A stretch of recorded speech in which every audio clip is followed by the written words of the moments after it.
ગત રોજ લેવા પાટીદાર સમાજના મંચ ઉપરથી નવસારીના સાંસદ એવા CR પાટીલ દ્વારા એવું કહેવામાં આવ્યું કે છત્રપતિ શિવાજી મહારાજ છે એ પાટીદાર હતા.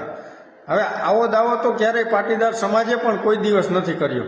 અને છત્રપતિ શિવાજી મહારાજ કોણ હતા કે સમગ્ર હિન્દુસ્તાનના હિન્દુઓને એક કરવા માટે નાત જાતના વાળા બધું છોડી અને પોતે હિન્દ સ્વરાજની સ્થાપના કરી હતી. અને CR પાટીલ પોતે એવું કહે છે કે હું મરાઠા છું.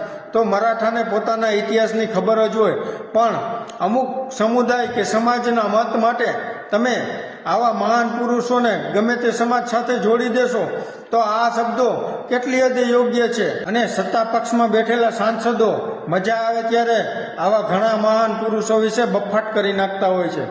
થોડા વર્ષો પહેલા રાજકોટમાં જ પરેશ રાવલ દ્વારા જે રાજા રજવાડાઓ ઉપર બફાટ કરવામાં આવ્યો હતો અને વાણી વિલાસ કરવામાં આવ્યો હતો.